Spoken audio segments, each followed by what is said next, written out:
Faktanya, anak muda zaman sekarang lebih percaya dari influencer ketimbang gurunya.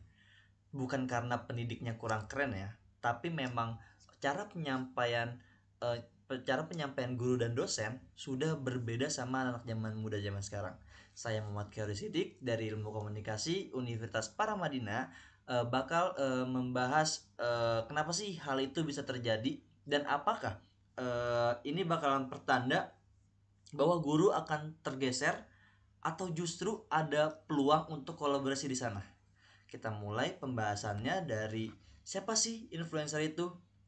Jadi gini, influencer itu bukan cuma orang yang punya followers banyak, tapi mereka juga orang-orang yang uh, aktif banget di sosial media, dimulai dari TikTok, Instagram, YouTube, Twitter, dan lain-lainnya. Dan mereka juga punya pengaruh besar ke cara orang lain berpikir, berpendapat, dan juga bertindak.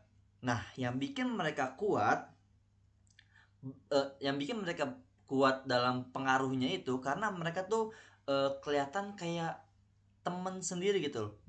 Dimulai dari gaya bicaranya yang santai, terus kontennya personal banget, sampai mereka ngebagiin kehidupan sehari-harinya mereka gitu loh. Jadi kan untuk para anak muda zaman sekarang itu ngerasa deket, padahal emang nggak kenal sama sekali, nggak kenal secara langsung sama mereka. Nah, kenapa sih mereka lebih berpengaruh dari guru atau dosen? Karena eh, memang ada beberapa faktor yang bakalan memengaruhi anak-anak muda zaman sekarang lebih berpengaruh dari influencer dari guru atau dosen. Yang pertama ada relatable dan dekat secara emosional. Nah, influencer itu sering banget cerita soal hidupnya, entah kayak struggling pas saat mereka sekolah atau galau karena quarter life crisis, sampai cara-cara mereka healing gitu loh. Jadi anak muda ngerasa kayak wah, ini orang nih kayak gue banget gitu loh. Jadi secara emosional mereka lebih nyambung dibanding dosen yang kadang kelihatan formal dan kaku. Dan yang kedua, bahasanya ringan, gak bikin pusing. Influencer tuh pinter banget cara ngomongnya. Mereka tahu cara menyampaikan sesuatu yang ribet jadi simple dan lebih lucu. Misalnya mereka lagi bahas mental health, dan mereka tuh pakai istilah yang psikolog ribet gitu loh, tapi sambil ngelawak atau pakai analogi-analogi yang makanan contohnya. Nah, ini yang bikin kontennya tuh gampang masuk ke kepala di anak-anak muda zaman sekarang. Nah, yang ketiga, mereka tuh muncul tiap hari di FYP. Gak mungkin banget sih anak muda zaman sekarang gak cek HP ya kan. Jadi tuh setiap kali mereka scrolling TikTok atau Instagram,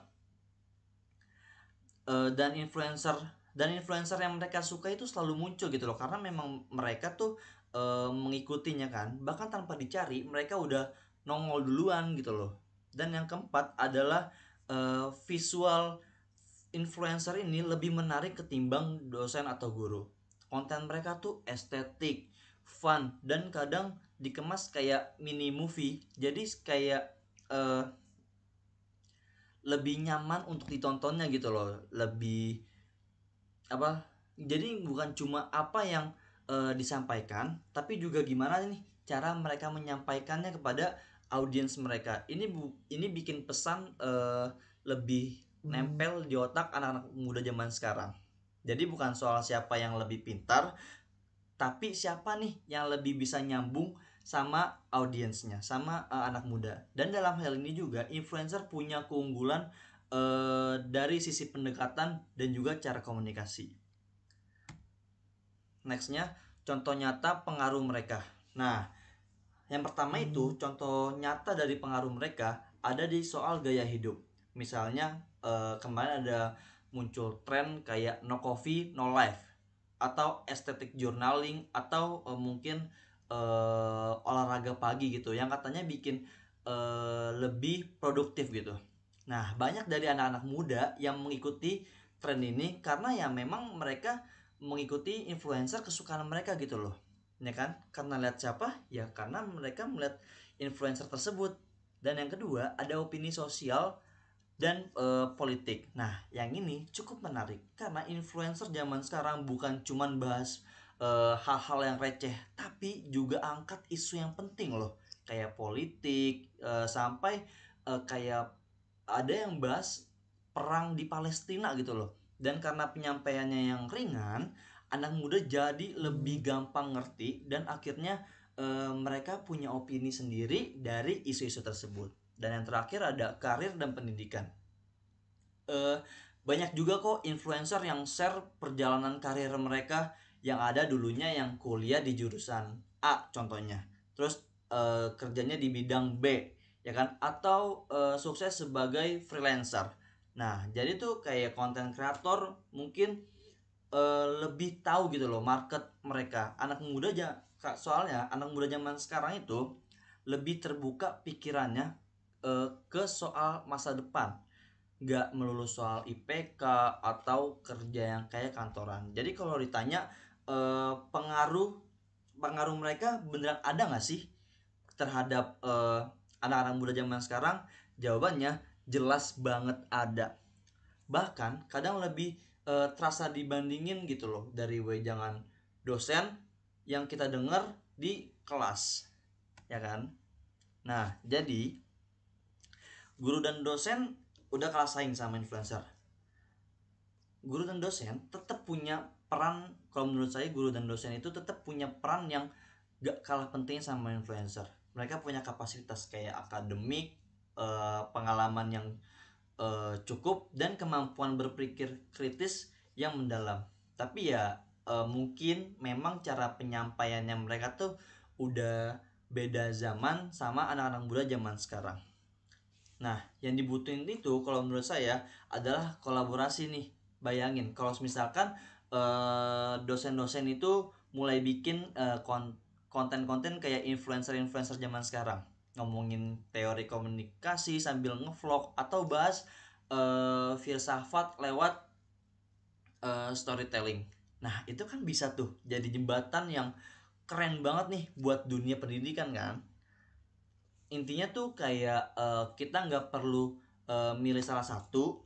Yang penting anak muda itu bisa dapet insight dari dua yang arah gitu loh, yang cepat dari influencer dan yang mendalam dari guru atau dosen.